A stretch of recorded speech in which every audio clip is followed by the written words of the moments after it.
नमस्कार, tortoise study centre में आप सभी का स्वागत है। और इस लेक्चर में हम लोग देखेंगे एईडीओ का टेस्ट पेपर नंबर 4 जो प्लेटफॉर्म बुक का होगा। तो चलिए फिर हम लोग स्टार्ट करते हैं। देखेंगे क्वेश्चन है, अभिकथन ए, समतापीय प्रक्रम में किसी आदर्श गैस की आंतरिक ऊर्जा में कोई परिवर्तन नहीं होता और कारण है, एक आदर्श गैस की आंतरिक ऊर्जा केवल उसके तापमान पर निर्भर करती है। तो इसका आंसर होगा ए असत्य है लेकिन आर सत्य है।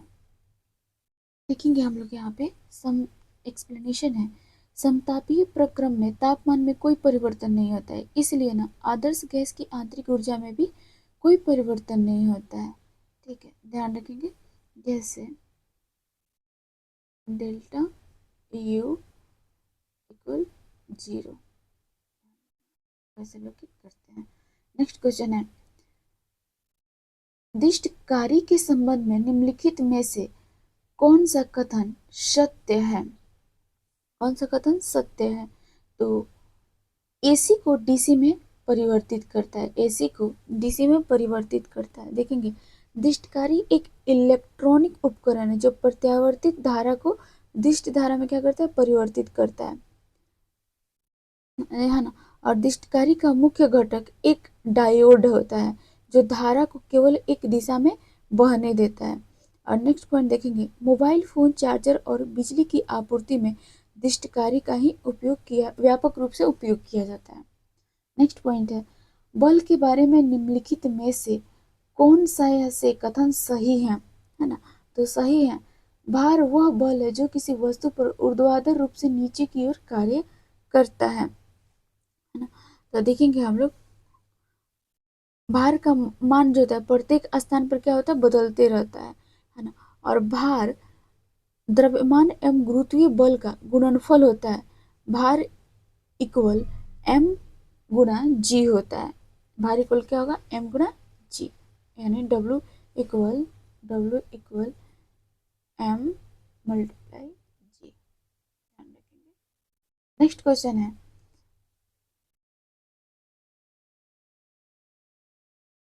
एक बार और क्वेश्चन को हम लोग देखने लेंगे। बल के बारे में निम्नलिखित में से कौन सा कथन सही है? तो इसमें से सही है आपके, भार वह बल है जो किसी वस्तु पर ऊर्ध्वाधर रूप से नीचे की ओर कार्य करती है, तो सही है। इसके साथ है आपको, प्रणोद वह बल है जो किसी वस्तु पर उसकी सतह के लंबवत कार्य करता है। ठीक है, तो इसका आंसर होगा आप लोग को ए। क्वेश्चन है, सूची 1 को सूची 2 से सुमेलित कीजिए। सूची 1 भौतिक घटना, सूची 2 उदाहरण या अनुप्रयोग। ठीक है, पृष्ठीय तनाव, वर्षा की बूंदों का गोलाकार, पृष्ठीय तनाव वर्षा की बूंदों का गोलाकार होना। वही केशिक तत्व, दिए में तेल का चढ़ना, दिए में तेल का चढ़ना। संयंता, बादलों का बनना। उत्प्लावन, द्रव में वस्तु का तैरना, द्रव में वस्तु का तैरना। आंसर होगा इसका ए। क्वेश्चन है, एक साइक्लोट्रॉन का उपयोग किसे त्वरित करने के लिए नहीं किया जा सकता है ना। तो नहीं किया जा सकता है इलेक्ट्रॉन को देखेंगे, एक साइक्लोट्रॉन का उपयोग भारी आवेशित कणों जैसे प्रोटॉन, ड्यूट्रॉन और अल्फा कणों को त्वरित करने के लिए किया जाता है। ध्यान रखेंगे। और साइक्लोट्रॉन की खोज है ना ई.ओ. लॉरेंस ने किया था। इसकी खोज किसने किया था? साइक्लोट्रॉन की ई.ओ. लॉरेंस ने किया था। ध्यान रखेंगे। नेक्स्ट है, तरंग की अवधारणा किसके द्वारा दी गई थी? तरंगाग्र की अवधारणा, ध्यान देंगे, देखेंगे यहाँ तरंगाग्र की अवधारणा किसके द्वारा दी गई थी? तो ये दी गई थी आपको हाइगेंस के द्वारा। थोड़ा एक्सप्लेन करेंगे हम लोग। तरंगाग्र समान काल में कंपन करने वाले कणों का बिंदु पथ होता है। ठीक है, हाइगेंस के सिद्धांत के अनुसार तरंगाग्र का प्रत्येक बिंदु द्वितीयक तरंगिकाओं का एक नया स्रोत होता है। क्या होता है ये? द्वितीयक तरंगिकाओं का एक नया स्रोत होता है। ठीक है, और तरंग का द्वैत सिद्धांत डी ब्रोगली ने दिया था। ध्यान देंगे, तरंग का द्वैत सिद्धांत किसने दिया था? डी ब्रोगली ने। और प्रकाश के ध्रुवीकरण का सिद्धांत मेलस ने दिया था। देखेंगे प्रकाश से संबंधित अन्य सिद्धांत जिनके खोजकर्ता और वैज्ञानिक, तो प्रकाश का सीधी रेखा में गमन यूक्लिड ने दिया था, और प्रकाश का विवर्तन गैरीमोल्डी ने दिया था। वहीं प्रकाश का वर्ण विक्षेपण न्यूटन ने दिया था, है ना। अब फोर्थ देखेंगे प्रकाश का विद्युत चुंबकीय तरंग, तो ये मैक्सवेल ने दिया था। नेक्स्ट क्वेश्चन है निम्नलिखित में से कौन सा कथन सही है? निम्नलिखित में से कौन सा कथन सही है? तो चलिए देखते हैं हम लोग। एक समान गति में चलता हुआ आवेश विद्युत और चुंबकीय क्षेत्र दोनों उत्पन्न करता है। सही है। नेक्स्ट है डॉपलर प्रभाव लागू होता है। डॉपलर प्रभाव लागू होता है, तो ये लागू होता है ध्वनि और प्रकाश दोनों तरंगों पर। ध्वनि और प्रकाश दोनों तरंगों पर। थोड़ा हम लोग इसको एक्सप्लेन करेंगे। चलिए हम लोग एक्सप्लेन करेंगे। देखेंगे डॉपलर प्रभाव, डॉपलर इफेक्ट, तो यह सभी प्रकार के तरंगों पर लागू होता है, चाहे वे यांत्रिक जैसे ध्वनि हो या विद्युत चुंबकीय जैसे प्रकाश, दोनों पे लागू होगा। ध्यान देंगे। नेक्स्ट क्वेश्चन है लुईस अम्ल के संबंध में निम्नलिखित में से कौन से कथन सही हैं? तो सही है इसके आंसर सी, यह एक इलेक्ट्रॉन युग्म स्वीकारता है। ठीक है ना। चलिए थोड़ा सा इसमें एक पॉइंट देख लेंगे। जी.एन. लुईस की अवधारणा के अनुसार एक लुईस अम्ल कोई भी प्रजाति, अणु या आयन है जो एक सहसंयोजक बंध बनाने के लिए इलेक्ट्रॉनों की एक जोड़ी को स्वीकार कर सकता है। ध्यान रखेंगे, इंपॉर्टेंट है। नेक्स्ट क्वेश्चन है निम्नलिखित में से कौन सा कथन एंजाइम उत्प्रेरण के लिए गलत है ना। तो ये गलत है आपके सी, एंजाइम की गतिविधि पीएच और तापमान से अप्रभावित रहती है। ठीक है। देखेंगे एंजाइम जैव उत्प्रेरक है जो प्रोटीन में बने होते हैं और अभिक्रिया की सक्रियण ऊर्जा को कम करके उसके दर को बढ़ाते हैं। ध्यान रखेंगे। नेक्स्ट क्वेश्चन है सूची 1 को सूची 2 से सुमेलित कीजिए। सूची 1 में वैज्ञानिक और सूची 2 में सिद्धांत या नियम है। देखेंगे लुई पास्चर किण्वन का सिद्धांत दिया था। लुई पास्चर किण्वन का सिद्धांत दिया था। वहीं डॉबे राइनर ने दिया था त्रिक का नियम। डॉबे राइनर ने त्रिक का नियम दिया था। और मेंडलीफ ने ना आवर्त सारणी का नियम दिया था, आवर्त सारणी। और मैक्स प्लांक ने दिया था क्वांटम सिद्धांत। मैक्स प्लांक क्वांटम सिद्धांत दिए थे और इसका आंसर होगा ए। ठीक है। चलिए देखेंगे अगला क्वेश्चन है निम्नलिखित में से कौन सा अणु अनुचुंबकीय व्यवहार प्रदर्शित करेगा, है ना। तो ये व्यवहार प्रदर्शित करेगा O2। नेक्स्ट क्वेश्चन है जब एक अवाष्पशील विलय को विलायक में मिलाया जाता है तो विलयन का वाष्प दाब कम हो जाता है, क्योंकि, है ना, क्योंकि सतह पर विलायक अणुओं की संख्या कम हो जाती है। क्वेश्चन है निम्नलिखित में से कौन सा एक थर्मोप्लास्टिक बहुलक है ना। तो थर्मोप्लास्टिक बहुलक है आपके पॉलीथीन। चलिए थोड़ा सा एक्सप्लेन करेंगे हम लोग। थर्मोप्लास्टिक बहुलक वे होते हैं जिन्हें बार बार गर्म करके नरम और ठंडा करके कठोर किया जा सकता है। ध्यान रखेंगे, है ना। और पॉलीथीन एथीन का एक बहुलक है और यह थर्मोप्लास्टिक का एक ना उत्कृष्ट उदाहरण है। एक और पॉइंट देखेंगे बैकेलाइट और वल्कनीकृत रबड़ थर्मोसेटिंग प्लास्टिक है जो एक बार सेट हो जाने के बाद अस्थायी रूप से क्या होते हैं, ये कठोर हो जाते हैं, है ना। चलिए नेक्स्ट क्वेश्चन है एक वैद्युत अपघटनीय सेल में क्या होता है ना। तो ये होता है आपको विद्युत ऊर्जा रासायनिक ऊर्जा में परिवर्तित होती है ना। नेक्स्ट है यदि किसी विलयन का पीएच मान पीओएच का मान के बराबर तो 25 डिग्री सेल्सियस पर उस विलयन की प्रकृति क्या होगी, है ना। इस विलयन की प्रकृति होगी उदासीन। देखेंगे हम लोग 25 डिग्री सेल्सियस पर pH 7 वाले विलयन को उदासीन ही माना जाता है। और pH की परिभाषा देखेंगे, है ना। तो pH इक्वल टू माइनस क्या होगा लॉग, ध्यान देंगे और H प्लस, ध्यान रखेंगे, है ना। चलिए नेक्स्ट क्वेश्चन है, जल की अस्थायी कठोरता किसके कारण होती है?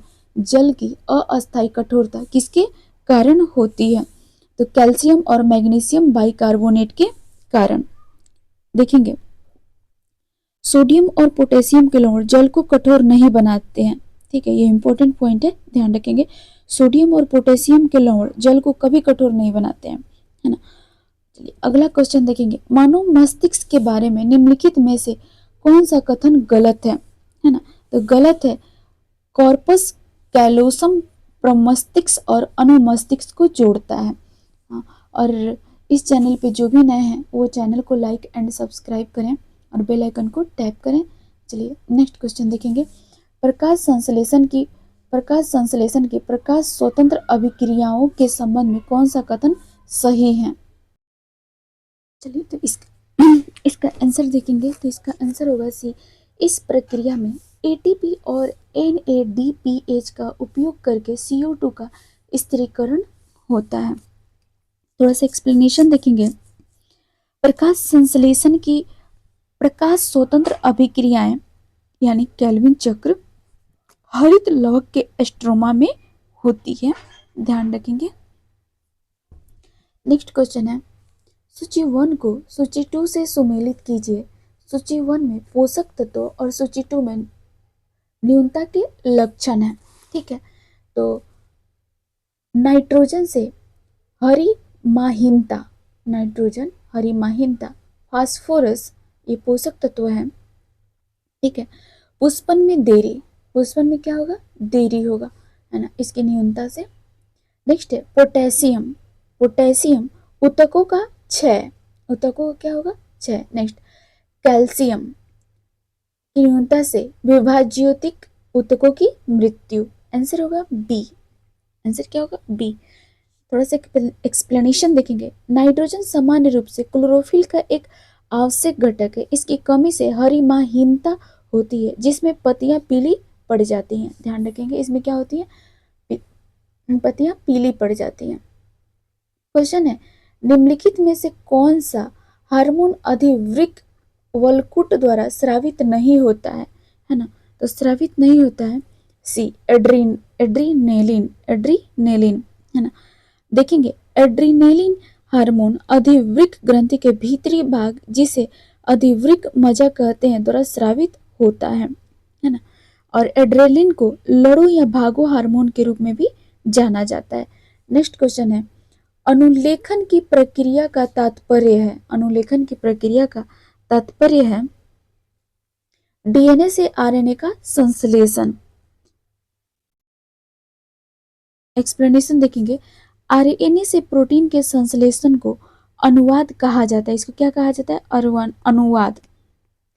और RNA पोलीमरेज नामक एंजाइम द्वारा उत्प्रेरित होती है। चलिए नेक्स्ट क्वेश्चन है, निम्नलिखित में से कौन सी संरचना केवल पादप कोशिका में पाई जाती है? केवल पादप कोशिका में पाई जाती है प्लास्टिड लवक, प्लास्टिड लवक। क्वेश्चन है, हीमोफीलिया एक लिंग संलग्न, हीमोफीलिया एक लिंग संलग्न अप्रभावी रोग है। यदि एक वाहक महिला एक सामान्य पुरुष से विवाह करती है तो उनके पुत्रों में इस रोग से ग्रसित होने की क्या प्रतिक्रिया है ना। तो ये होगी आपके 50%, 50%, ठीक है। नेक्स्ट क्वेश्चन है, निम्नलिखित में से कौन सा फूल का भाग निषेचन के बाद फल में विकसित होता है? तो ये होता है आपके अंडाशय, अंडाशय, है ना। देखेंगे, अंडाशय की दीवार पर फल की दीवार यानी पेरिकॉर्प का निर्माण करती है। अंडाशय की दीवार फल की दीवार का निर्माण करती है ना। और अंडाशय के अंदर मौजूद बीजांड बीज में विकसित होते हैं, है ना। और फूल के अन्य भाग होते हैं जैसे बाह्य दल और दल आमतौर पर मुरझाकर गिर जाती है। फूल के अन्य भाग जैसे बाह्य दल और दल आमतौर पर क्या होता है? ये मुरझाकर गिर जाते हैं। और पुष्प का नर भाग पुंग जबकि मादा का भाग जयांग होता है। नेक्स्ट पॉइंट है, द्वितीयक प्रदूषक के संबंध में निम्नलिखित में से कौन सा कथन सही है? तो इसके सही है आपके ओजोन O3 एक प्रमुख द्वितीयक प्रदूषक है ना। जमीनी स्तर की ओजोन एक क्लासिक द्वितीयक प्रदूषक है जो सूर्य के प्रकाश की उपस्थिति में नाइट्रोजन ऑक्साइड NOx और वाष्पशील कार्बनिक यौगिक के बीच अभिक्रिया से बनती है। देखेंगे कार्बन मोनोऑक्साइड एक प्राथमिक प्रदूषक है क्योंकि यह सीधे दहन स्रोतों से उत्सर्जित होता है, और द्वितीयक प्रदूषक की बात करें तो अक्सर प्राथमिक प्रदूषकों की तुलना में अधिक हानिकारक हो सकते हैं। क्वेश्चन है नेक्स्ट, निम्नलिखित में से कौन सा कथन भारत में जैव विविधता के संरक्षण के प्रयासों का सही वर्णन करता है? तो ये है, भारत में 18 जीव मंडल आरक्षित क्षेत्र है ना। देखेंगे थोड़ा सा एक्सप्लेनेशन। भारत सरकार ने जैव विविधता के संरक्षण के लिए पूरे देश में 18 जीव मंडल आरक्षित क्षेत्र की स्थापना की है। ठीक है, देखेंगे प्रोजेक्ट टाइगर बाघ संरक्षण के लिए एक प्रमुख कार्यक्रम 1973 में शुरू किया गया था, ध्यान रखेंगे है ना। नेक्स्ट क्वेश्चन है, ब्रूनर ग्रंथियां कहाँ पाई जाती हैं और उनका मुख्य कार्य क्या है? तो इनका मुख्य कार्य है छोटी आंत के ग्रहणी भाग की सब म्यूकोसा में क्षारीय श्लेष्मा स्रावित करना जो अम्लीय कायम को उदासीन करने में मदद करती है, ध्यान रखेंगे है ना। नेक्स्ट क्वेश्चन है, देखेंगे ब्रूनर के बारे में। ब्रूनर ग्रंथियां विशेष रूप से छोटी आंत के पहले खंड ग्रहणी की सब म्यूकोसा में पाई जाती है। कहाँ पाई जाती है? सब म्यूकोसा में, ध्यान रखेंगे। नेक्स्ट क्वेश्चन है, क्रिटिनिज्म रोग किस हार्मोन की कमी के कारण होता है, विशेषकर गर्भावस्था या शैशव अवस्था में, है ना। तो इसका आंसर होगा थायरॉक्सिन। ठीक है, थोड़ा सा एक्सप्लेन करेंगे हम लोग। देखेंगे आयोडीन थायरॉक्सिन के संश्लेषण के लिए आवश्यक है, इसलिए आयोडीन की कमी भी इसका एक मुख्य कारण होता है। नेक्स्ट क्वेश्चन है, यूनिकोड है एक कैरेक्टर एनकोडिंग मानक। क्या है? एक कैरेक्टर एनकोडिंग मानक, ध्यान रखेंगे। नेक्स्ट क्वेश्चन है, भारत ने अंडर 20 विश्व कुश्ती चैंपियनशिप 2025 में कुल कितने पदक जीते? तो ये जीते हैं 9 पदक जीते हैं। ठीक है, देखेंगे तो हम लोग ये जिसमें से 9 पदक जीते हैं, जिसमें से 2 स्वर्ण, 4 रजत और 3 कांस्य पदक जीते हैं, ध्यान रखेंगे। और भारतीय महिला खिलाड़ियों में काजल 72 केजी और तपस्या गहलवात 57 केजी में ने स्वर्ण पदक जीता है। चलिए अगला क्वेश्चन है, हाल ही में आए तूफान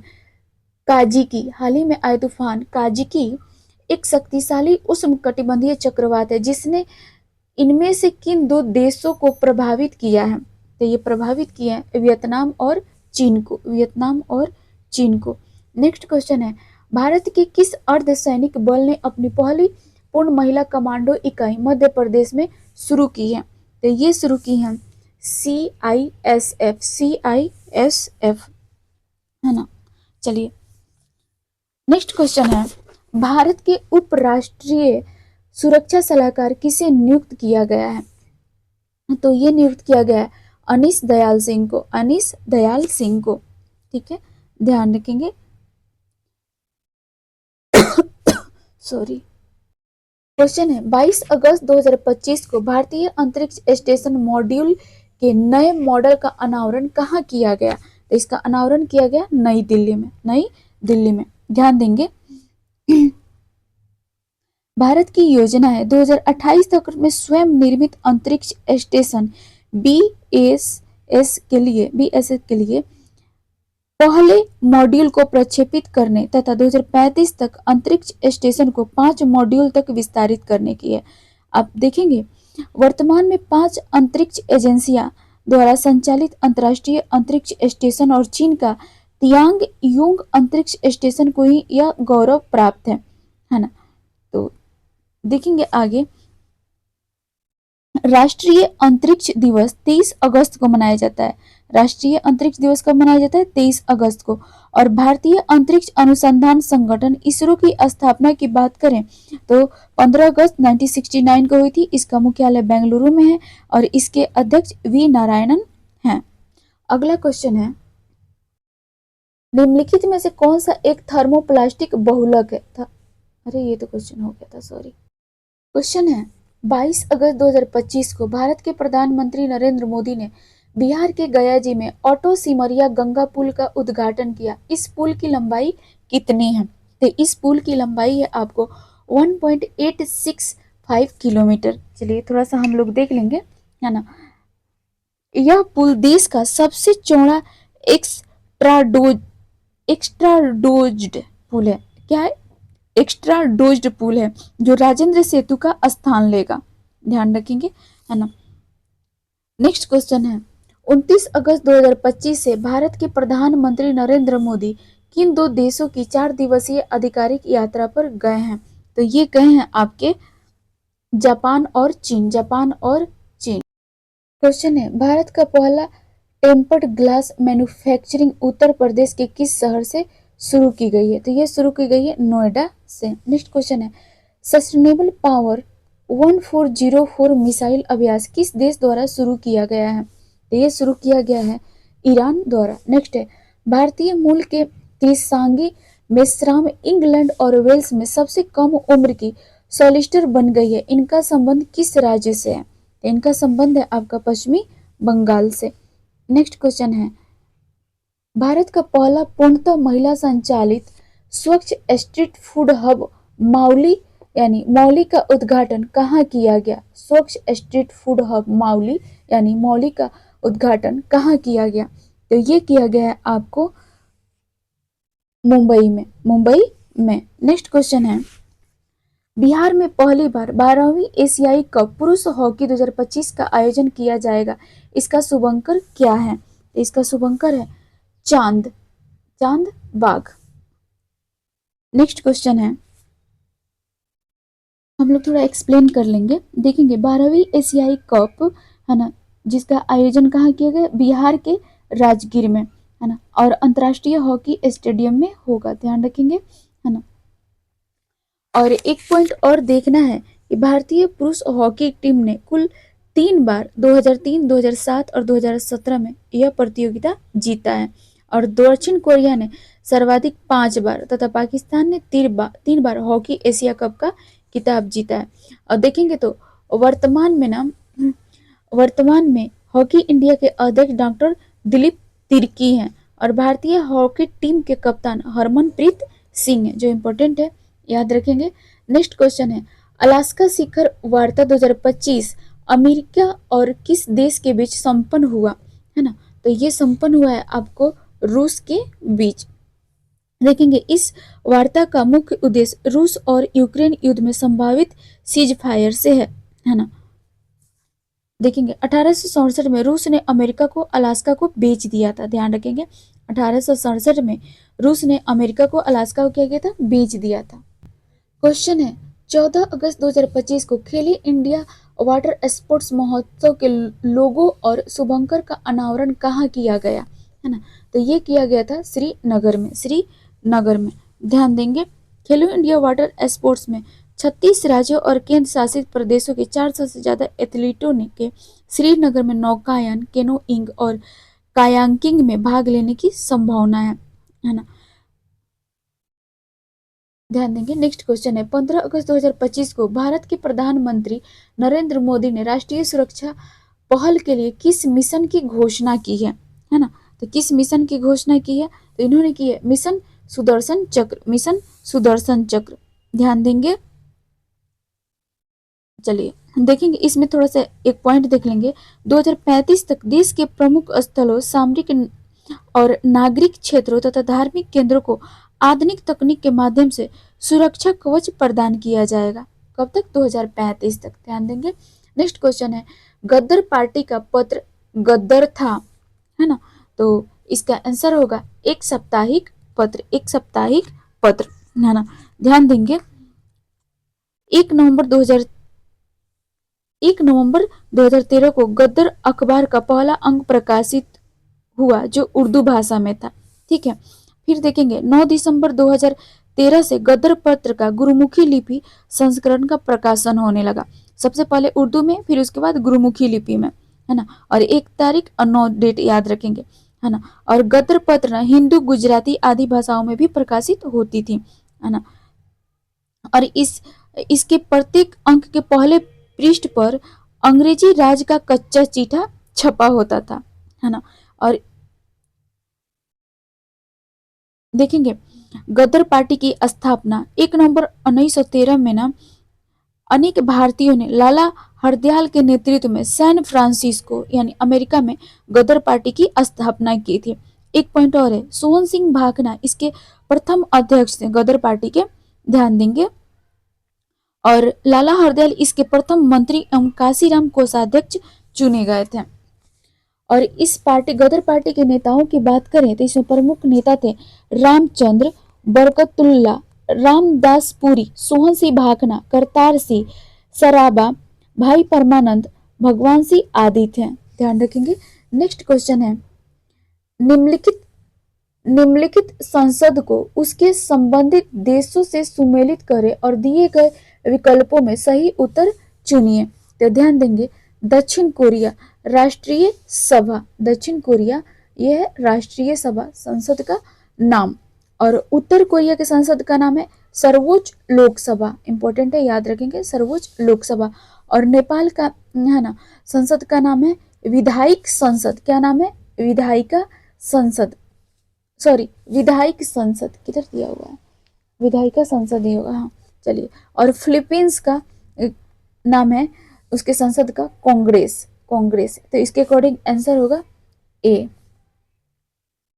यहीं पे हम लोग और भी देशों का संसद का नाम देख लेंगे। तो रूस का संसद का नाम है ड्यूमा, स्पेन के कोर्टेस, और जर्मनी का बुडेस्टैग, और चीन का नेशनल पीपुल्स कांग्रेस, और फ्रांस का नेशनल असेंबली, और अफगानिस्तान का शूरा, अफगानिस्तान का शूरा, याद रखेंगे। क्वेश्चन है, भारत के राष्ट्रपति का कार्यालय, भारत के राष्ट्रपति का कार्यालय सरकारी प्रणालियों के किस संयोजन की विशेषता नहीं है, है ना।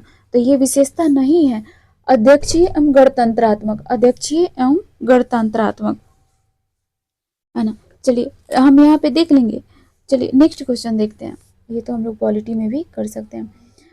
किस वर्ष में 42वां संविधान संशोधन शिक्षा के समवर्ती सूची में समाविष्ट करने हेतु किया गया था? तो ये किया गया था 1976। ठीक है, देखेंगे 42वें संविधान संशोधन 1976 के दौरान 5 विषयों को संविधान में जोड़ा गया, संविधान में राज्य सूची से निकालकर समवर्ती सूची में रखा गया। तो ये थे, है ना, पहला था शिक्षा, दूसरा वन, तीसरा वन्य जीव और पंछी का संरक्षण, चौथा था मापतौल, और पांचवा था न्याय प्रशासन, उच्चतम और उच्च न्यायालय को छोड़कर। ध्यान रखेंगे, इंपॉर्टेंट है। क्वेश्चन है, भारत का पहला आभासी विश्वविद्यालय कहाँ स्थापित हुआ, है ना। तो ये स्थापित हुआ आपको तमिलनाडु में, है ना। कहाँ स्थापित हुआ? तमिलनाडु में। और इसका मुख्य उद्देश्य है तमिल भाषा, साहित्य और संस्कृति में इंटरनेट आधारित शिक्षण सामग्री का विकास और वितरण करना। ठीक है, चलिए अगला क्वेश्चन है, 1946 ईस्वी में गठित अंतरिम सरकार में जगजीवन राम को कौन सा विभाग सौंपा गया था? तो इनको सौंपा गया था श्रम विभाग, श्रम विभाग, है ना। एक बार हम लोग देख लेंगे, है ना, विभागों को।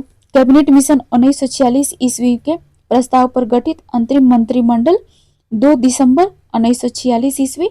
तो देखेंगे कौन कौन थे मंत्री और विभाग। जवाहरलाल नेहरू कार्यकारी परिषद के उपाध्यक्ष, विदेशी मामले तथा राष्ट्रमंडल, वहीं वल्लभ भाई पटेल को मिला था गृह, सूचना तथा प्रसारण, वहीं बलदेव सिंह को रक्षा विभाग, जन माथाई को उद्योग तथा आपूर्ति, सी राजगोपालाचारी को शिक्षा विभाग, CH बाबा को कार्य, खान एवं बंदरगाह, है ना।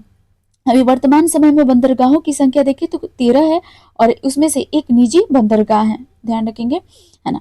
और देखेंगे राजेंद्र प्रसाद को खाद्य एवं कृषि, असफ अली को रेलवे, जगजीवन राम को श्रम, लियाकत अली को वित्त, गजानतर अली खां को स्वास्थ्य, अब्दुल्ला रब नस्त को संचार, आई चंद्रीगढ़ को वाणिज्य और जोगेंद्र नाथ मंडल को विधि। ध्यान देंगे, है ना, ध्यान देंगे। अंतरिम सरकार में ना 14 सदस्यों में से 9 सदस्य कांग्रेस से और 5 मुस्लिम लीग से थे। इंपॉर्टेंट है, याद रखेंगे। नेक्स्ट क्वेश्चन है, सबसे पहले कौन सी घटना हुई? सबसे पहले कौन सी घटना हुई? तो इसमें हुई थी जालियांवाला बाग हत्याकांड। ये कब हुआ था, है ना? तो ये हुआ था 13 अप्रैल 1919 को। 13 अप्रैल 1919 को जालियांवाला बाग हत्याकांड हुआ था, ध्यान रखेंगे, है ना। और 13 मार्च 1940 को आप लोग देखेंगे तो क्रांतिकारी नेता उधम सिंह ने जालियांवाला बाग के नरसंहार का बदला लेने के लिए, है ना, इस हत्याकांड में कांड के समय पंजाब के लेफ्टिनेंट गवर्नर रहे सर माइकल ओ डायर को लंदन के कैक्स टाउन हॉल में गोली मारकर हत्या कर दी थी, है ना। क्वेश्चन है, निम्नलिखित में से किस वंश ने सबसे अधिक समय तक शासन किया था, है ना? तो सबसे अधिक समय तक शासन किया था गुप्त वंश ने, गुप्त वंश ने। चलिए क्वेश्चन है नेक्स्ट, भारत का कार्यवाहक मुख्य न्यायाधीश नियुक्त किया जाता है ना? तो ये नियुक्त किया जाता है राष्ट्रपति द्वारा, राष्ट्रपति द्वारा। चलिए देखेंगे हम लोग, थोड़ा सा यहाँ पे देख लेंगे हम लोग। सर्वोच्च न्यायालय में तदर्थ न्यायाधीशों की नियुक्ति संबंधी प्रावधान फ्रांस के संविधान से प्रेरित है और तदर्थ न्यायाधीश केवल सर्वोच्च न्यायालय में ही नियुक्त किए जाते हैं, उच्च न्यायालय में नहीं, ध्यान रखेंगे। उच्च न्यायालय में अतिरिक्त और कार्यकारी न्यायाधीश की नियुक्ति राष्ट्रपति द्वारा अस्थायी रूप से कर सकते हैं, राष्ट्रपति द्वारा अस्थायी रूप से कर सकते हैं, ध्यान रखेंगे। नेक्स्ट क्वेश्चन है, भारतीय राष्ट्रीय कांग्रेस का द्वितीय अधिवेशन कहाँ पर हुआ था, है ना? तो ये हुआ था आपको कलकत्ता में, कलकत्ता में हुआ था।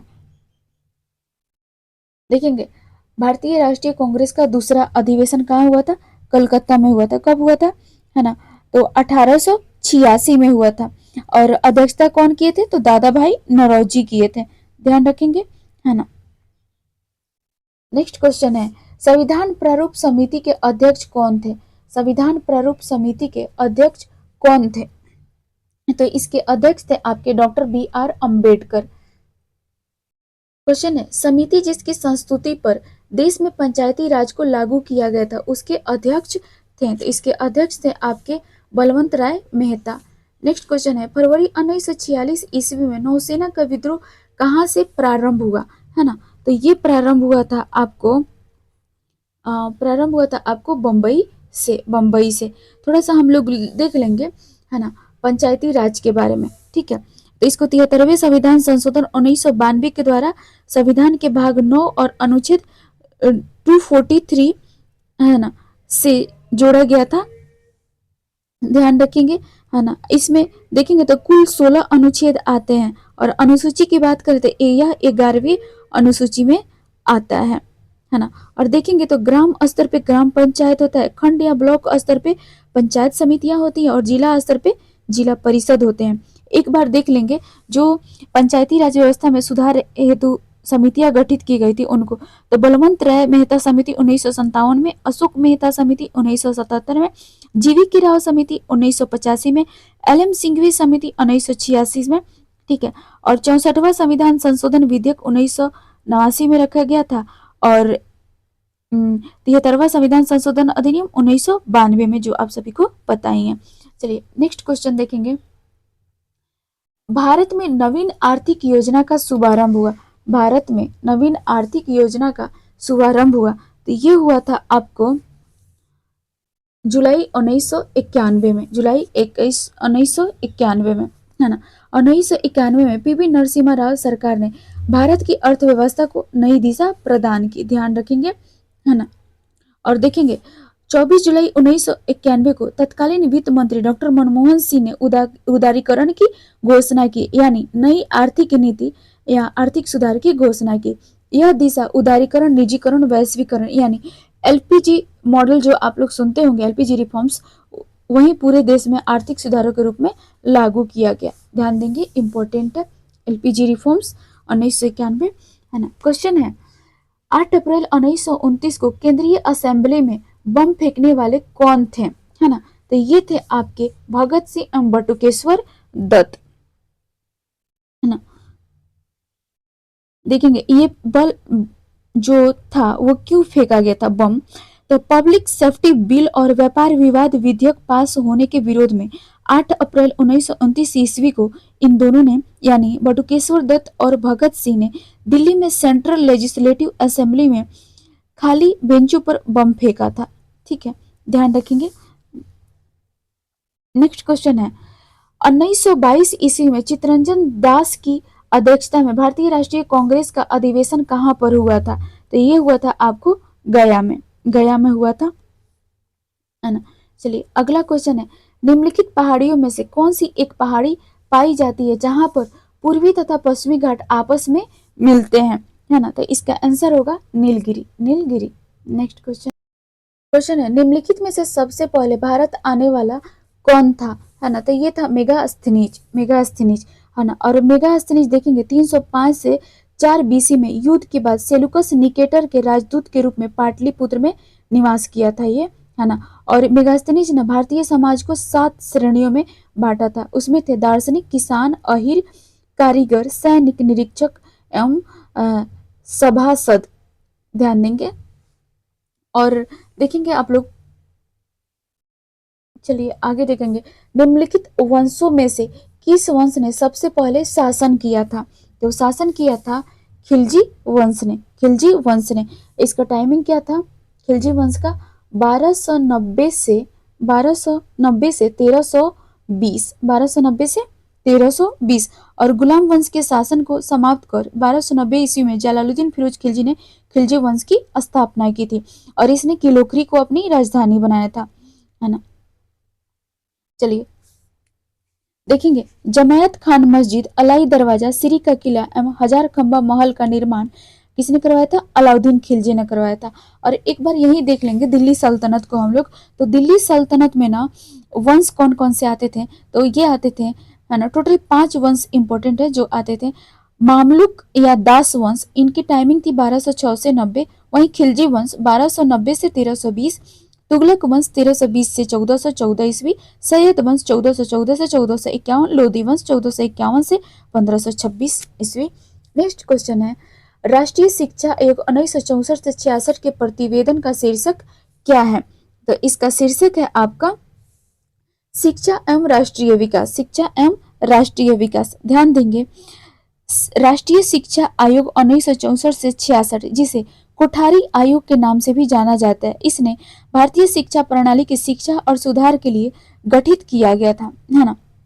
चलिए और इनके रिपोर्ट में जोर दिया गया कि शिक्षा राष्ट्रीय विकास के लिए अत्यंत महत्वपूर्ण है और इसे समाज के सामाजिक आर्थिक विकास के साथ जोड़ा जाना चाहिए। ध्यान देंगे कोठारी आयोग इंपॉर्टेंट है, एजुकेशन से रिलेटेड था। नेक्स्ट क्वेश्चन है द्विवास्वप्न नामक पुस्तक के लेखक कौन है, तो इसके लेखक हैं आपके गिजू भाई हैं। ध्यान देंगे द्विवास्वप्न का अर्थ है दिन का सपना और इसमें गिजू भाई ने शिक्षा के में सुधार और बच्चों के लिए अधिक आनंदमय और स्वाभाविक शिक्षण विधियों का प्रस्ताव दिया है। ध्यान रखेंगे।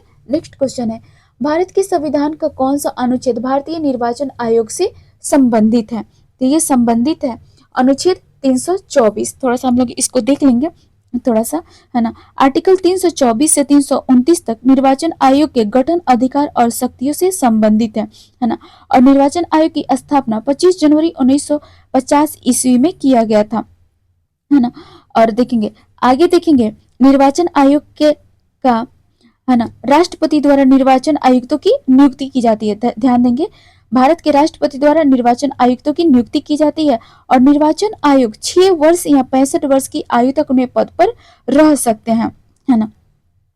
और वर्तमान में देखेंगे यानी 2025 में भारत के मुख्य निर्वाचन आयुक्त तो ज्ञानेश कुमार है ना? और निर्वाचन आयोग का मुख्य कार्य राष्ट्रपति, उपराष्ट्रपति, संसद और विधानसभाओं का शांति और निष्पक्ष चुनाव कराना है ना? चलिए वही अनुच्छेद 148 की बात करें तो इसमें कैग है और कैग की नियुक्ति राष्ट्रपति द्वारा की जाती है और कैग का फुल फॉर्म होगा नियंत्रक एवं महालेखा परीक्षक। ध्यान देंगे, इंपॉर्टेंट है ना।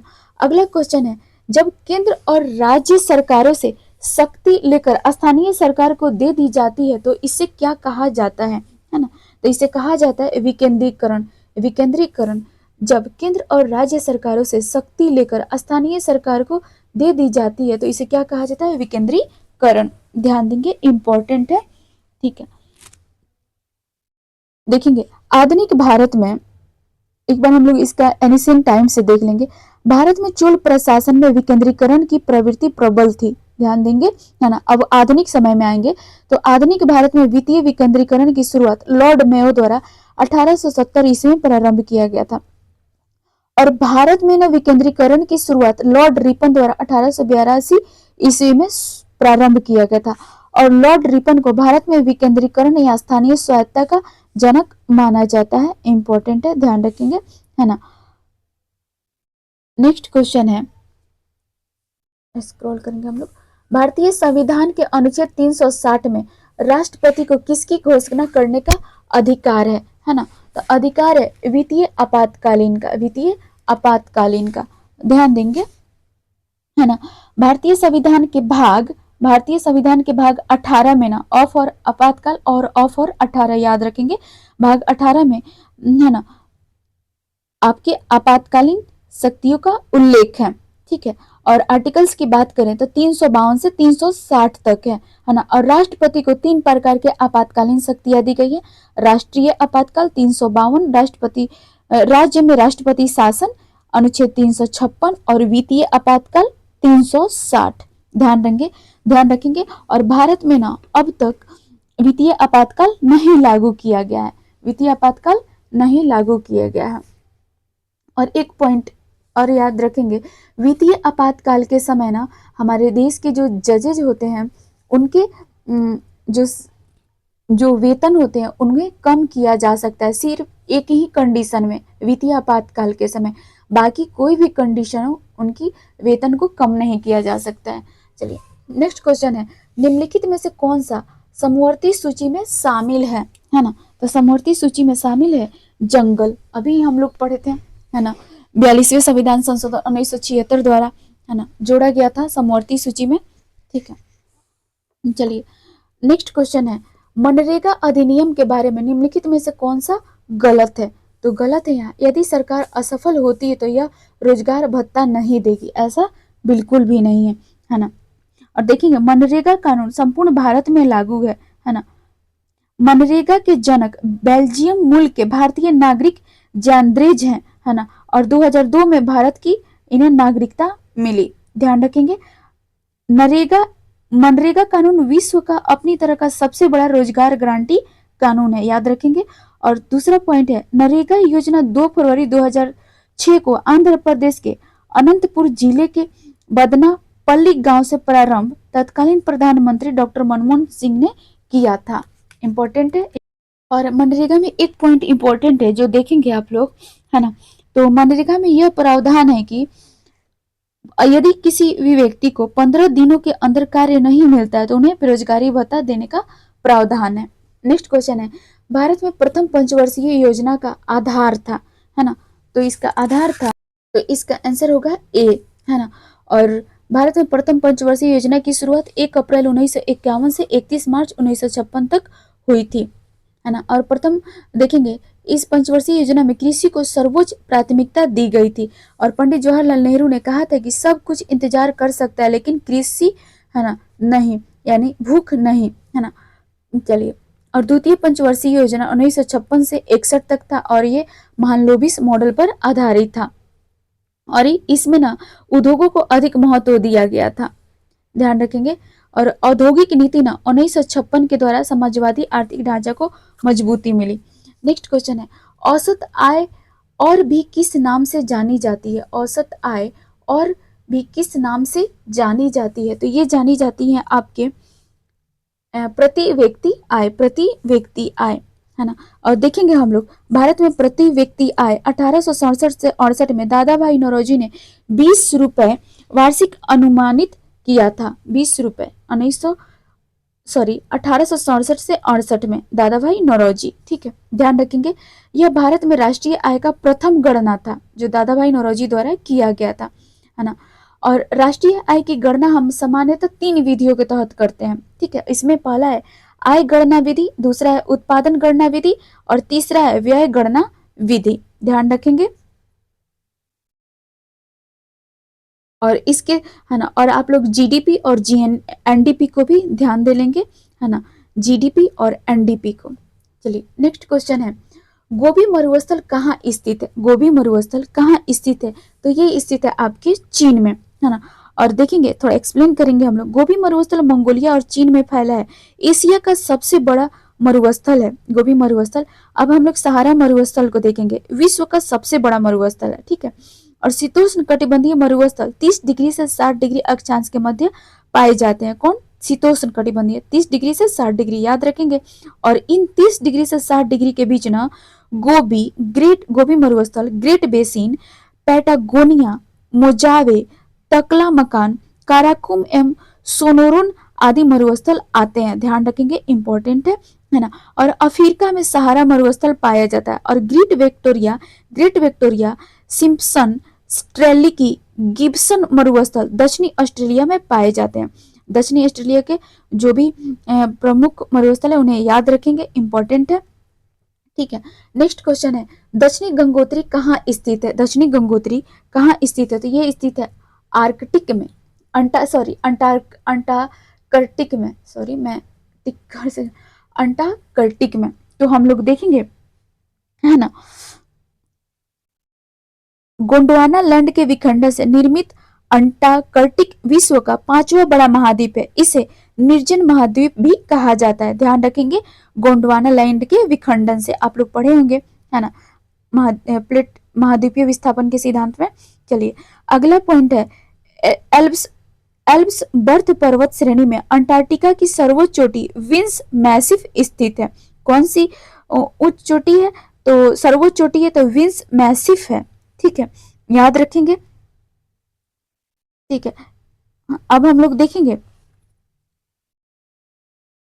हम लोग अंटार्कटिका पे देखेंगे तो भारत का सबसे पहला वैज्ञानिक दल जो गया था 1981 से 82 में गया था, है ना। और इस अभियान के बाद ना दक्षिणी गंगोत्री और मैत्री और भारती शोध केंद्र की स्थापना की गई थी। भारती की स्थापना 2012 में की गई है और वहीं दक्षिणी गंगोत्री की स्थापना 1983 से 84 में की गई है। और मैत्री की स्थापना कब की गई, कमेंट्स में आप लोग मुझे बताएंगे, है ना। और एक और पॉइंट है, भारत ने अपना राष्ट्रीय अंटार्कटिका अध्ययन केंद्र गोवा में स्थापित किया गया है ना। और भारत ने आर्कटिक क्षेत्र 2008 में हिमाद्री शोध केंद्र स्थापित की, है ना। आर्कटिक क्षेत्र 2008 में स्थापित की थी, इंपॉर्टेंट है, याद रखेंगे। नेक्स्ट क्वेश्चन है ग्रेट विक्टोरिया मरुस्थल कहाँ स्थित है ना। तो ये स्थित है ऑस्ट्रेलिया में देखेंगे। ग्रेट विक्टोरिया डेजर्ट पश्चिमी दक्षिणी ऑस्ट्रेलिया में स्थित है। विक्टोरिया मरुस्थल का नामकरण ब्रिटेन की महारानी से संबंधित है। ग्रेट सैंडी मरुस्थल, वहीं सिम्पसन और गिब्सन आदि महत्वपूर्ण मरुस्थल ये भी ऑस्ट्रेलिया में स्थित है, ध्यान रखेंगे। और न्यूनी मरुस्थल सूडान के उत्तर पूर्व में स्थित है। और विश्व का सबसे घनी आबादी वाला मरुस्थल थार मरुस्थल है।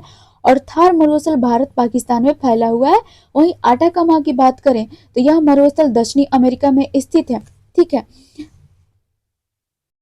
चलिए अगला क्वेश्चन है, देखेंगे हम लोग स्वर्णिम चतुर्भुज सुपर हाईवे समय और दूरी को कम करने के लिए भारत के 4 प्रमुख शहरों को जोड़ता है। निम्नलिखित में से किस विकल्प में वे शहर शामिल हैं?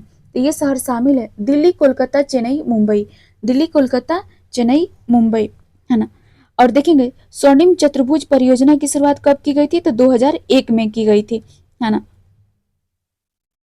और कोलकाता चेन्नई स्वर्णिम चतुर्भुज में सबसे लंबा गलियारा है। नेक्स्ट क्वेश्चन है भूदान ग्राम दान आंदोलन जिसे रक्तहीन क्रांति के नाम से भी जाना जाता है, किसके द्वारा शुरू की गई थी? तो ये शुरू किया गया था विनोबा भावे द्वारा। ठीक है, यह आंदोलन भारत में 1951 में विनोबा भावे द्वारा प्रारंभ किया गया था। यह एक सामाजिक आर्थिक आंदोलन था, ध्यान रखेंगे। रक्तहीन क्रांति आप लोग को पता ही है, ठीक है, चलिए। हरियाणा उड़ीसा से ग्राम दान आंदोलन प्रारंभ हुआ था। कहां से प्रारंभ हुआ था? उड़ीसा से। चलिए नेक्स्ट क्वेश्चन है, गरीबी रेखा को निर्धारित करने के लिए कौन सा संगठन सर्वेक्षण करता है? गरीबी रेखा को निर्धारित करने के लिए कौन सा संगठन सर्वेक्षण करता है? तो ये करते हैं आपके नीति आयोग। नीति आयोग है ना। नीति आयोग की स्थापना 2015 में हुई थी और इसके अध्यक्ष कौन होते हैं? प्रधानमंत्री होते हैं, है ना। और सदस्य कौन होते हैं? आप कमेंट्स में मुझे बताएंगे, है ना। और एक चीज, इस चैनल पे जो भी नए हैं वो चैनल को लाइक एंड सब्सक्राइब करें और बेल आइकन को टैप करें ताकि नेक्स्ट टाइम से उन्हें नोटिफिकेशन मिलता रहे। चलिए अगला क्वेश्चन देखेंगे हम लोग। इसी में थोड़ा सा हम लोग देख लेते हैं, गरीबी को, इंपॉर्टेंट है ना। नीति आयोग से पूर्व गरीबी का सर्वेक्षण योजना आयोग करता था। ठीक है, योजना आयोग कब स्थापित हुआ था? 1950 में।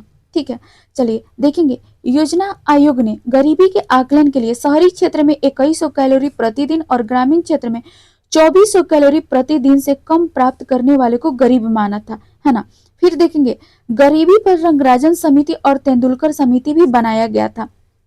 ठीक है, और नीति आयोग तो आप लोगों को पता ही है, बहुआयामी गरीबी सूचकांक जारी करता है। और विश्व बैंक के अनुसार जो प्रतिदिन 2.15 अमेरिकी डॉलर से कम अर्जन करता है वह अत्यंत गरीब की श्रेणी में आता है। इंपॉर्टेंट है, याद रखेंगे आप लोग, है ना। नेक्स्ट क्वेश्चन है, भारत में बैंकों का राष्ट्रीयकरण हुआ था। तो ये हुआ था आपके 1969 में। देखेंगे 19 जुलाई 1969 को 14 बैंकों का राष्ट्रीयकरण किया गया था, है ना। ठीक है, और उसके बाद 6 बैंकों का राष्ट्रीयकरण 1980 ईस्वी में किया गया था, ध्यान रखेंगे। और भारतीय रिजर्व बैंक का राष्ट्रीयकरण 1 जनवरी 1949 ईस्वी में किया गया था। और भारतीय स्टेट बैंक का राष्ट्रीयकरण 1 जुलाई 1955 ईस्वी में किया गया था। अब बैंकों के विलय के बाद वर्तमान में वाणिज्यिक बैंकों की संख्या कितनी है? 12 है, ध्यान रखेंगे। वर्तमान में वाणिज्यिक बैंकों की संख्या कितनी है? 12 है। नेक्स्ट क्वेश्चन है, बंगाल विभाजन 16 अक्टूबर 1905 को किस दिवस के रूप में मनाया जाता है? बंगाल विभाजन 16 अक्टूबर 1905 को किस दिवस के रूप में मनाया जाता है ना। तो ये मनाया जाता है आपके शोक दिवस के रूप में, शोक दिवस के रूप में। चलिए नेक्स्ट क्वेश्चन है, भगवान महावीर वन्यजीव अभ्यारण्य कहाँ स्थित है? तो ये स्थित है आपके गोवा में, गोवा में। ठीक है, चलिए नेक्स्ट क्वेश्चन है, सॉरी, विश्व जल दिवस मनाया जाता है। विश्व जल दिवस मनाया जाता है, तो यह मनाया जाता है 22 मार्च को, 22 मार्च को विश्व जल दिवस। ठीक है ना। चलिए देखेंगे, इसका उद्देश्य है जल संकट के बारे में जागरूकता बढ़ाना और सतत विकास लक्ष्य की उपलब्धि का समर्थन करना। और विश्व जल दिवस का थीम है ग्लेशियर संरक्षण। विश्व जल दिवस का थीम क्या है? ग्लेशियर संरक्षण, है ना। और देखेंगे रियो डी जेनेरियो के बारे में, पर्यावरण और विकास पर रियो डी जेनेरियो संयुक्त राष्ट्र सम्मेलन में 1992 में विश्व जल दिवस के लिए विचार सामने रखा गया था। ध्यान देंगे, रियो डी जेनेरियो को याद रखेंगे, इंपॉर्टेंट है। चलिए अगला क्वेश्चन है, मशहूर नारा इनकलाब जिंदाबाद किसने दिया था? है ना, तो ये दिया था आपके चंद्रशेखर आजाद ने, चंद्रशेखर आजाद ने।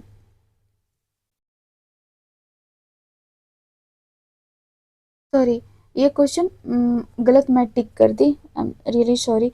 मशहूर नारा किसने दिया था? मशहूर नारा इनकलाब जिंदाबाद किसने दिया था? तो हसरत मोहानी ने, हसरत मोहानी ने। इनका तो कुछ और नारा था, सॉरी, एक्सट्रीमली सॉरी, ध्यान रखेंगे। और भगत सिंह ने ना इस इनकलाब जिंदाबाद को लोकप्रिय बनाया था। ठीक है, ध्यान रखेंगे। लाहौर कांग्रेस अधिवेशन 1929 ईस्वी में कांग्रेस ने पूर्ण स्वराज का प्रस्ताव रखा था, ध्यान रखेंगे। और पहले जो हमारा क्वेश्चन छूट गया है उसको देखेंगे, चाप झील ऑक्सबो झील पाई जाती है। चाप झील ऑक्सबो झील पाई जाती है, तो ये पाई जाती है नदी घाटियों में, नदी घाटियों में। देखेंगे हम लोग, गोखुर झील या छाड़न झील अथवा चापका झील एक प्रमुख प्रवाही जल, है ना, अपरदनात्मक कृत है जो नदी के प्रौढ़ा अवस्था के बाद उसके विसर्पों के अर्धचंद्राकार हिस्सों के मूल धारा से कट जाने और उनमें जल इकट्ठा हो जाने से होता है, ध्यान रखेंगे, है ना। और देखेंगे तो कालांतर में यह प्रक्रिया बढ़ती जाती है और मोड़ अधिक घुमावदार होता है, यह घुमाव इस आकार की होती है, ठीक है। देखेंगे आप लोग बिहार राज्य के बेगूसराय जिले में स्थित कांवर झील गोखुर झील का उदाहरण है ना। क्वेश्चन है सूची 1 को सूची 2 से सुमेलित करें और सूची सही उत्तर चुने। सूची 1, सूची 2, सिंधु स्थल और स्थान, ठीक है। चलिए देखेंगे हम लोग लोथल, तो ये कहाँ है, गुजरात में, लोथल गुजरात में।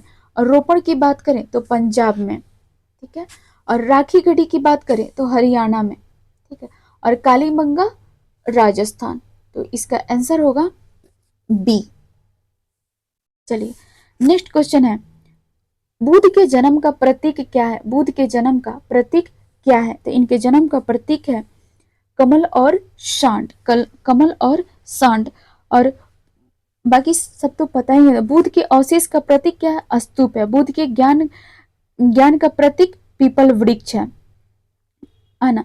और चलिए देखेंगे बुध के पूर्व जन्म की कथा जातक कथा है, ठीक है। नेक्स्ट क्वेश्चन है श्रीरंगपट्टनम की संधि कब हुई थी, तो ये संधि हुई थी आपके 1792 में, 1792 में, ठीक है। ध्यान देंगे टीपू श्रीरंगपट्टनम की संधि टीपू सुल्तान और लॉर्ड कॉर्नवालिस के बीच हुई थी, ठीक है। और श्रीरंगपट्टनम जो थी ना ये मैसूर राज्य की क्या थी, राजधानी थी, ध्यान रखेंगे, है ना। चलिए नेक्स्ट क्वेश्चन है 1816 में सुगौली की संधि अंग्रेज एवं डैश के बीच हस्ताक्षरित हुई थी। 1816 में सुगौली की संधि अंग्रेज एवं डैश के बीच हस्ताक्षरित हुई थी, तो ये हुई थी आपके गोरखा के बीच, गोरखा के बीच। देखेंगे आंग्ल नेपाल युद्ध हुआ था 1814 से 16 के बीच और सुगौली की संधि के दौरान नेपाल का कुछ क्षेत्र ब्रिटिश भारत में मिला लिया गया था, ठीक है। अगला क्वेश्चन है लोकनायक के नाम से कौन से स्वतंत्रता सेनानी प्रसिद्ध हैं, तो ये प्रसिद्ध है आपके जयप्रकाश नारायण, जयप्रकाश नारायण। चलिए इनके बारे में एक दो पॉइंट है जो हम लोग याद रखेंगे, इसलिए क्योंकि PYQ में ये क्वेश्चन पूछा हुआ है BPSC के, है ना। तो जयप्रकाश नारायण जो JP के नाम से भी जाने जाते हैं और लोकनायक के नाम से भी आप सभी को पता ही है ना। तो ये हजारीबाग सेंट्रल जेल से दीपावली के दिन भागने के बाद उन्होंने आंदोलन के लिए एक भूमिगत प्रतिरोध का आयोजन किया था। ये भागे कब थे, दीपावली के दिन, ध्यान रखेंगे, है ना। और 1970 के दशक में उन्होंने तत्कालीन प्रधानमंत्री इंदिरा गांधी की सरकार के खिलाफ संपूर्ण क्रांति का आह्वान किया था। क्या किया था, संपूर्ण क्रांति का, ठीक है। और इनका एक नारा था सिंहासन खाली करो जनता आती है, ये दिए थे जयप्रकाश नारायण 1974 में। और इनकी एक पुस्तक है व्हाई सोशलिज्म, व्हाई सोशलिज्म, ठीक है, ध्यान रखेंगे, है ना। चलिए और इन्हें भारत रत्न भी दिया गया 1999 में मृत्यु के बाद, ठीक है, मरणोपरांत। नेक्स्ट क्वेश्चन है 1942 के भारत छोड़ो आंदोलन के दौरान पटना में किस इमारत पर झंडा फहराने के प्रयास में 7 छात्र शहीद हो गए थे, तो ये हो गए थे आपके सचिवालय, सचिवालय, है ना। देखेंगे यह घटना 11 अगस्त 1942 को हुई थी, है ना। देखेंगे तत्कालीन ब्रिटिश कलेक्टर WG आर्चर, कौन था, WG आर्चर के आदेश पर पुलिस ने निहत्थे छात्रों पर गोली चला दी थी, ठीक है। और उसके बाद क्या हुआ, बहुत दिन के बाद, है ना, बिहार के राज्यपाल जयराम दास दौलत राम ने 15 अगस्त 1947 को, है ना, सचिवालय के सामने शहीद स्मारक की नींव रखी, है ना, जो ये 7 शहीदों को समर्पित है। और ये इन 7 शहीद जो छात्र थे इनका नाम था उमाकांत प्रसाद सिन्हा, रामानंद सिंह, सतीश प्रसाद झा, जगपति कुमार, देवी पद चौधरी, राजेंद्र सिंह और राम गोविंद सिंह। ये जो छात्र है इनका नाम ध्यान रखेंगे। और जो अंग्रेज था, है ना, जो ब्रिटिश कलेक्टर था जिसने आदेश दिया था गोली चलाने के लिए, उसका नाम भी याद रखेंगे, इंपॉर्टेंट है। नेक्स्ट क्वेश्चन है 1931 के दुमका राजद्रोह पर्चा मामले में भगत सिंह की प्रशंसा वाले पर्चे बांटने के आरोपी राष्ट्रवादियों का बचाव किस युवा वकील ने किया जो बाद में बिहार के मुख्यमंत्री बने। ध्यान रखेंगे 1931 के दुमका राजद्रोही पर्चा मामले में भगत सिंह की प्रशंसा वाले पर्चे बांटने के आरोपी राष्ट्रवादियों का बचाव किस युवा वकील ने किया जो बाद में बिहार के मुख्यमंत्री बने? तो ये थे आपके कृष्ण वल्लभ सहाय। कृष्ण वल्लभ सहाय, ध्यान देंगे कृष्ण वल्लभ सहाय 1920 में असहयोग आंदोलन और 1930 में सविनय अवज्ञा आंदोलन में भाग लिया था, है ना। और इनको बिहार के लौह पुरुष के नाम से भी जाना जाता है। ठीक है, चलिए अगला क्वेश्चन है, बराबर की गुफाओं का उपयोग किसने आश्रय गृह के रूप में किया था? तो ये किया था आपको आजीविकों ने। ध्यान देंगे, है ना। बराबर की गुफाएं भारत में मौर्यकालीन शैल कृति वास्तुकला का सबसे पुराना उदाहरण है ना। और ये कहाँ है? बिहार के जहानाबाद जिले में है ना। और बराबर में 4 गुफाएं हैं जो अशोक के शासनकाल में हुई थी, है ना। और इन गुफाओं का नाम है लोमस ऋषि गुफा, सुदामा गुफा, करण चौपर और विश्व जोपरी। ध्यान रखेंगे, है ना। और आजीवक संप्रदाय की स्थापना 5वीं शताब्दी ईस्वी पूर्व में मकली गोसाल ने की थी, है ना। और यह एकमात्र अवशेष गया की बराबर गुफाओं में पाया जाता है। आजीवक संप्रदाय का ना एकमात्र अवशेष आप देखेंगे तो गया के बराबर गुफाओं में मिलेगा। और सुदामा गुफा में एक शिलालेख से पता चलता है कि अशोक ने 261 ईसा पूर्व में बराबर पहाड़ी पर 4 गुफाएं आजीविका भिक्षुओं को सौंपी थी। ध्यान रखेंगे, इंपॉर्टेंट है। देखेंगे किस राज्य में रक्षाबंधन को वृक्ष सुरक्षा दिवस के रूप में मनाया जाता है ना। तो ये मनाया जाता है आपको बिहार में। देखेंगे ये कब से 13 अगस्त 2012 से यह आयोजन किया जा रहा है। इसका उद्देश्य पर्यावरण संरक्षण पर जन जागरूकता को बढ़ावा देना है ना। और बिहार की स्थापना दिवस 22 मार्च को मनाया जाता है ना। और कर्नाटक सरकार के द्वारा प्रेरणा दिवस 17 मार्च को पुनीत राजकुमार की जयंती पर मनाया जाता है। वहीं महाराष्ट्र राज्य द्वारा स्वतंत्र वीर गौरव दिवस 28 मई को मनाया जाता है। ध्यान देंगे, है ना, वीडी सावरकर की जयंती पर, है ना। नेक्स्ट क्वेश्चन है, निम्नलिखित में से कौन सी घटना सबसे पहले हुई, है ना। तो इसमें हुई थी आपके संथाल विद्रोह की घटना। देखेंगे संथाल विद्रोह के प्रमुख नेता कौन थे? सिद्धू और कान्हू थे। और यह विद्रोह कब हुआ था? 1855 से 56 में, है ना। और इसका प्रमुख क्षेत्र था दामन एक को या संथाल परगना, जो भागलपुर से राजमहल की पहाड़ी का क्षेत्र था। ध्यान रखेंगे, है ना। और यहाँ पे देखेंगे हम लोग बिरसा मुंडा का विद्रोह तो 1899 से 1900 तक हुआ था। 1899 से 1900 में हुआ था, है ना। चलिए अगला, और ताना भगत आंदोलन देखेंगे तो 1914 ईस्वी में प्रारंभ हुआ था। यह आंदोलन उराव जनजाति के द्वारा हुआ था।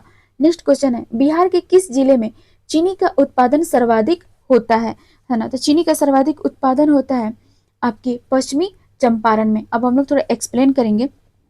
बिहार के, है ना, गन्ना उत्पादन में पश्चिमी चंपारण का योगदान लगभग 64.54% है। ठीक है, और देखेंगे कौन कौन से और जिले हैं जो बिहार में आते हैं जो चीनी उत्पादन में अव्वल है। तो पहला तो पश्चिमी चंपारण होगा, उसके बाद पूर्वी चंपारण जस्ट उसके बाजू में ही है, फिर जस्ट उसके पास गोपालगंज है, फिर मुजफ्फरपुर है ना। ये गन्ना उत्पादक जिले हैं। और बिहार में प्रथम चीनी मिल मढ़ौरा में 1904 में खोला गया था। ठीक है, याद रखेंगे। और, है ना, और वर्तमान समय में देश में सर्वाधिक गन्ना का उत्पादन करने वाले राज्य की बात करें तो ये उत्तर प्रदेश है ना। और भारत में सर्वाधिक चीनी मिल की बात करें तो महाराष्ट्र राज्य में स्थित है ना। और एक पॉइंट और देखेंगे, बिहार सरकार गन्ना अनुसंधान केंद्र समस्तीपुर के पूसा में स्थापित करने का फैसला किया है। स्थापित नहीं किया, फैसला किया है। नेक्स्ट क्वेश्चन है ना।